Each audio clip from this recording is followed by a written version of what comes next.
And there are situations, though, where loop makers are certainly getting cut out. It's school of hard knocks, dude. Like, I've been ripped off. I've lost money. I've been through all that, and to the point where it's like, it's happened now where I kind of know what to look out for. I have a lawyer because.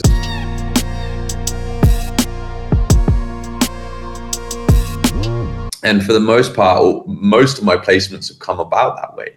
So I think there's difference between selling sample packs and just having clear licensing, because I think it's important to just have clear legal licensing up front when people are paying money for it. But I think if you're getting into a situation where you've, got 5 placements with samples from a certain producer by buying his packs, it's time to lock in with him. It's time to look in personally with the guy, get to know him on a first name basis, and create even more stuff, but also get a respectful split going as well. So I think, that's been in my experience as well. It's pretty much similar to yours. And there are situations, though, where loop makers are certainly getting cut out.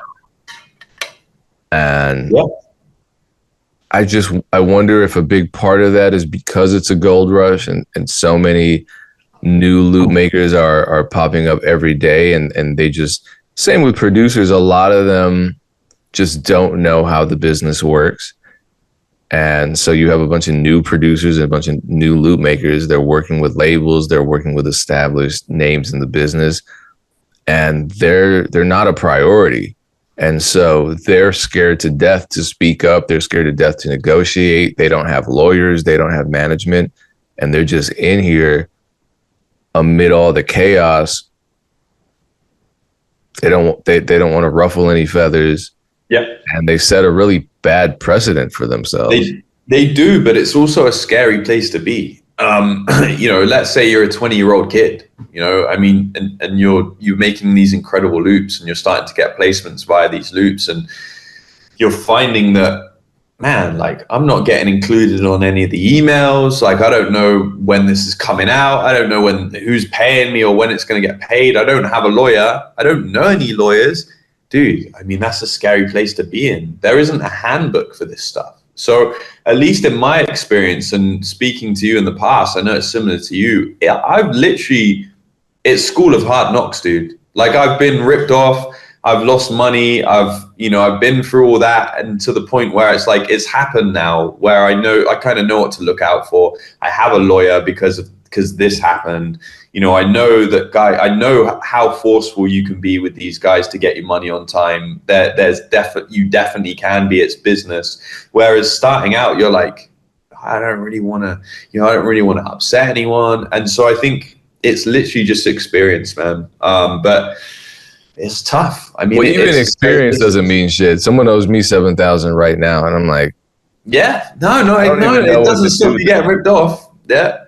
It's easier, honestly, for me with the major label system, because there's lawyer. Right. There's a lawyer that can communicate with their lawyer. There's an A&R.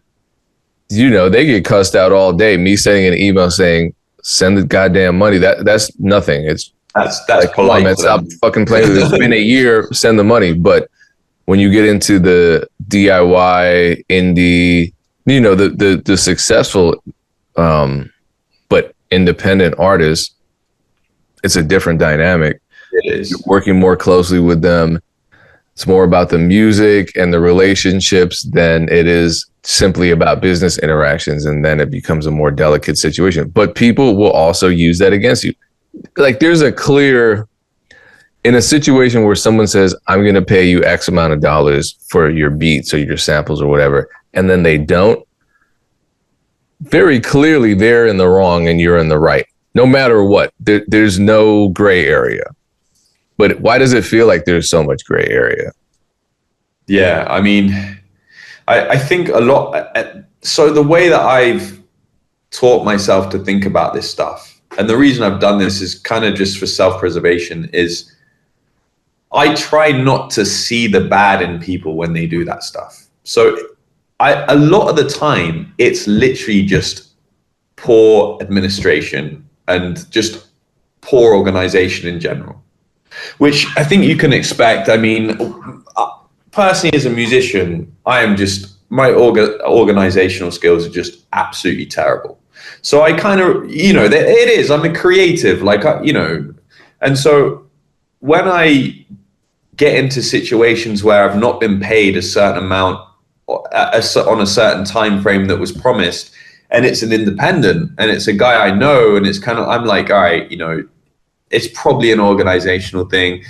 Let me be persistent. Let me follow up. And obviously, that you can cross a line to where it's clearly not that anymore, right? But I feel like that's kind of the thing with independence. I feel like the organizational thing's not quite in check. Whereas with labels, with major labels like Def Jam, I mean, and this has happened like literally in the last month, they're putting an album out and I can see that the artist is saying it's going to drop on this date. And I'm literally taking the post, I'm sending it to Def Jam. I'm going to say, guys, I need you to pay me to clear the sample. Otherwise, we're going to have sample clearance issues with my sample before the date that's been said in this post. And they'll go, okay, yeah, you're right. And it's literally just because someone didn't connect the dots. It's not because they're going, oh, no, we're not going to pay Dreamlife on time. Bro, labels are a mess. Well, let me say this. Yeah. There is a narrative that creatives, that we're the ones that are organized and or disorganized and chaotic. And maybe we are. I might be. You can't see what my desk looks like right now. It might be covered in receipts and task lists and pens. Fine. But labels, man, I'm telling you, one of my most recent big placements, dude, just to get the mechanical license, just to get the splits. I know you've been through this because I've been on emails like that with you where like a full year after the song comes out, they're like, all right, we're finally, we have a discrepancy in the splits. Whose percentage is this? And it's like, well, you see their name right there. Yeah, but or going through it right now, literally right now, I have that on a record that came out a year and a half ago. Me too, but I just got. You don't realize until you check your royalty statements, you're looking for that song. Yep. What did that song bring me back? It's not there. You're like, dude, and then you research it, you email a few people, and there's a discrepancy.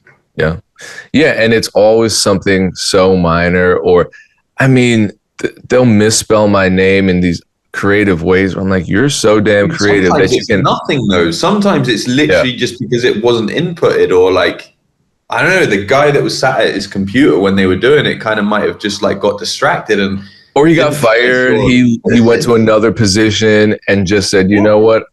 That actually happened with me when I bought my current vehicle, where I was just like, where's the part I ordered? And it was because the guy quit or got fired or something, and no one picked up the ball that he dropped on. And I'm like, it's happening at the labels, man. Yeah, your beats, your loops, your features, whatever, the labels aren't prioritizing, but half the time they don't even know who you are or that you're a part of the project. You're just you're like a missing percentage on a split sheet. That's it. I think that's a healthy way to look at it, because one, that's not going to change. Like, labels aren't just going to suddenly start caring about the little man, right?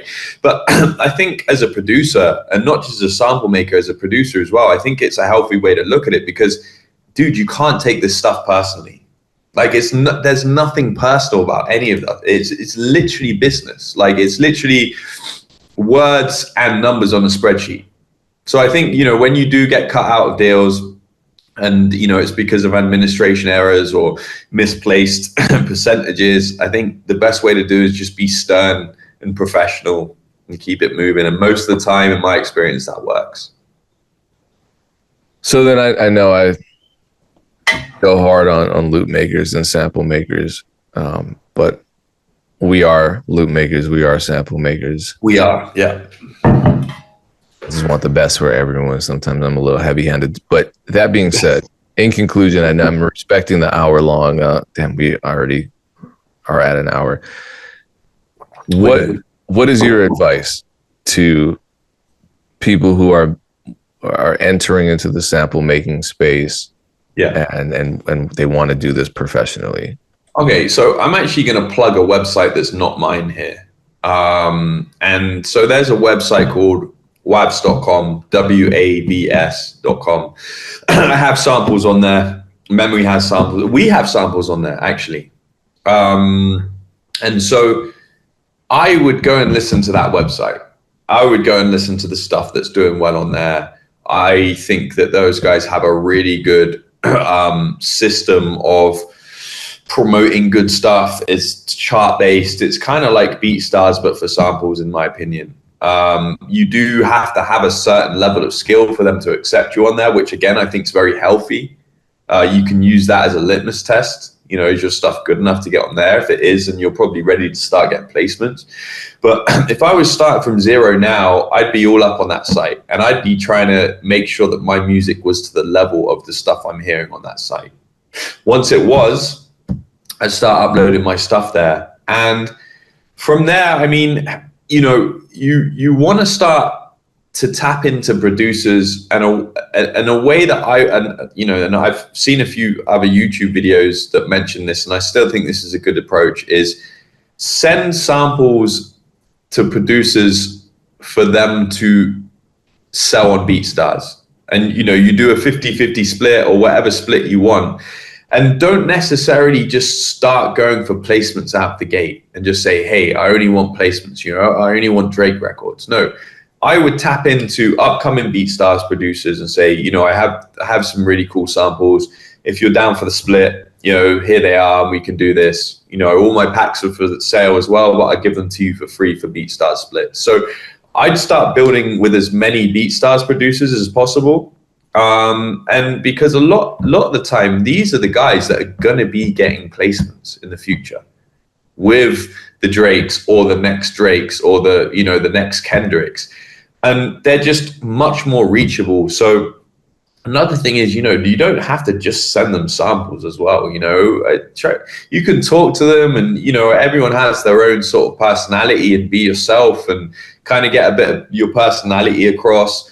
Personally, something that's worked for me is I try to move away from social media as quickly as possible in my communication with people that I want to work with. So I'll try to get them, you know, I'll try to talk to them by text. I think text is the best way, or WhatsApp as well. You know, I'm not sure how many people use it, but, you know, you kind of want to not be the guy that's just in the IG DMs all the time. You know, hey, here's my number, lock me in, you know, send them a text. Hey, this is Dreamlife, send them a Dropbox link to their telephone. And, you know, I would say that's a pretty good approach as well. And that would be even the case with, you know, BeatStars producers that are on the way up as well. You know, try to make it a bit more personal. Yeah, once you have a connection with a person that's in person is an entirely different thing. I think psychologically it makes the person prioritize you more, humanize you more. And if they don't, the other thing is, it's like, dude, if you're reaching out to a producer, right, that's even just semi-successful, he might have, like, I don't know, between 15 to 100,000 followers, right? He's getting DMs, dude. Like, he's just getting DMs all the time. And it's like, you want to kind of get to a situation where you've built up enough of rapport with someone to where you're not just another sample maker in the DMs. Because, I mean, you're in amongst like 100 other DMs that are about 100 other different things. That's not a good feeling as someone that is semi-successful. When you see 10 DMs, you're like, oh shit, what's going on now? You know, so I think moving away from just contacting people via social media DMs is a pretty good idea as well. Maybe it's an obvious one, but I felt like that was, for me, was quite an important one. I didn't put enough importance on it at first. Yeah, I don't think it's obvious, because so many people are just scraping emails, and then you know, emails is just the lowest level of how to connect with someone now. It's, you know, in modern day space. Like, how many emails do you get paying with loops that you just don't even open now because there's too many? Well, a ton, but it's not just because there are too many. There are too many. A lot of them just aren't what I'm looking for. You know, people are sending me stuff, and it's like, I even have people that send me stuff I am looking for. Yeah. And because I can't hear it. Yeah. yeah, Well, but then there's that, and then I guess if I had to add to what you were saying, one, send relevant loops. You know, like don't send Jake one a bunch of Gunna loops. It's just, you know what I mean? Like figure out who you're sending the stuff to and have a conversation with them first. I'll open your email if I had a conversation with you first. If I get an email from someone I don't know and it's like, hey, dude, time to get a hit. It's like, bitch, time to get a hit where? I don't know you. and then the loops are like really trash. Then I'm just blocking the person. Other people, you know, I might not open their loops for a year. And I'm like, I've seen this motherfucker's name come up 80 times. Let me just listen. And either I'm like, and I just continue ignoring. I'm like, wow, these are pretty amazing. But normally when I have a conversation with someone first and they seem to actually know that they want to work with me, that's not just like, oh, he has a little baby on his bio. Cool. Let me just send them loops. Then I'll open the emails. But I have trust issues too, man, because people send people send uncleared samples and ask me for 50%, and it's weird. Or, you know, I'll be like, hey, how did you get my email? Like, oh, I don't know. I bought a list. Or, you know, like this, you're talking to me right now. We could have a good conversation. And a lot of them are just like, fine, I'll just leave you alone forever. Like talking to an ex-girlfriend in 7th grade. You know, so I think maturity, intention, all those, add those. And I think most importantly, or equally as important, is make your terms clear. Because there are a lot of people that will send me loops and be like, if placed, contact me for negotiations. Nope, I'm not touching that because I don't know you. I don't know how you negotiate. You might be an asshole. You might not even check your email. So I have a situation where there's a placement. I'm like, oh shit, we got to negotiate. It would be so much easier, and it gives me peace of mind to just say, oh, you say right there, you want 30% or you want 20%. Yeah. I know going in exactly what you want. It's in writing. Well, that's what we do. That's what we do with our sample back. Yeah. It's a sample back. Well, you standardize everything at the sample lab.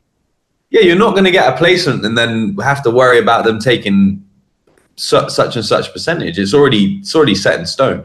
But I think another thing in that, and this piggybacks again off what you just said about having a clear intention and going about it the right way. And also, dude, I mean, like, I feel like this music space for like quality of communication from people is probably the worst in any space I've ever been in. Like if you step into another e-commerce, if you step into another business industry or another e-commerce industry where people are collaborating and working with people, it's professional. Like, and I say this in the way where it's like, okay, you want me to use your loops. All right. I'm not a loop maker, but sometimes I might flip some samples every now and then. So, I mean, maybe you could ask me, maybe you could put together a professional email that says, Dreamlife, you know, I know you've had placements with Joey and Joey Badass and such, Kim Gates. I just wondered, you know, about your process. Do you flip loops or do you make samples? You know, ask me a few questions. And dude, I get no emails that ever ask me kind of what I'm looking for.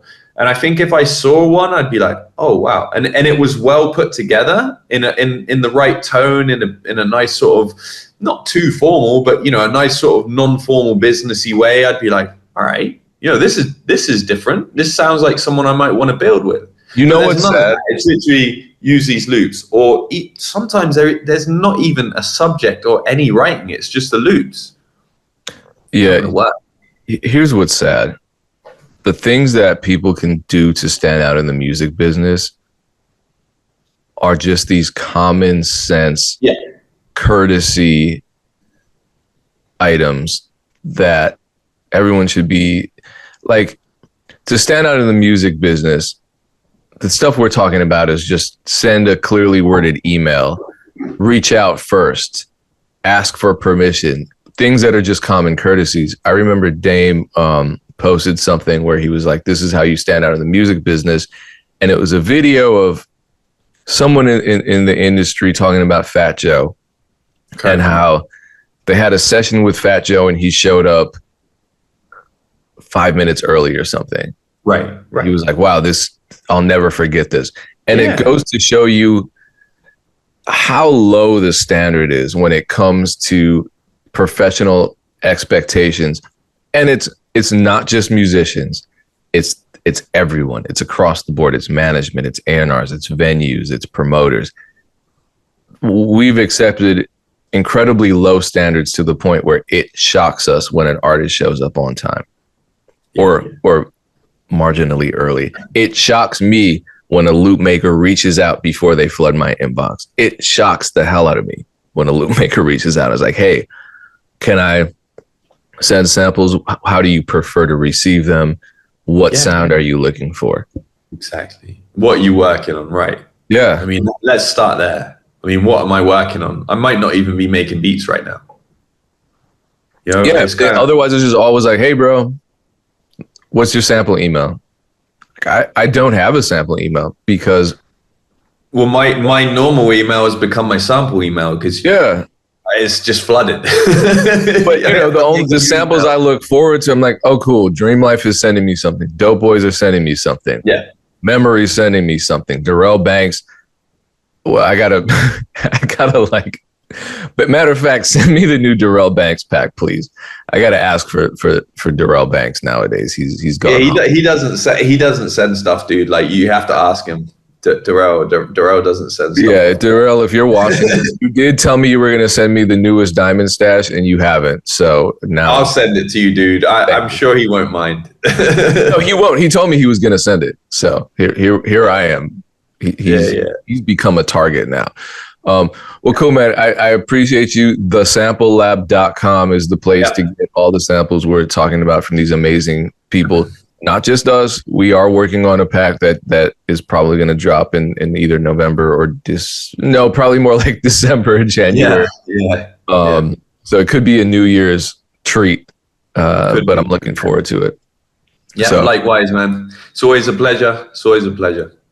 Thank you.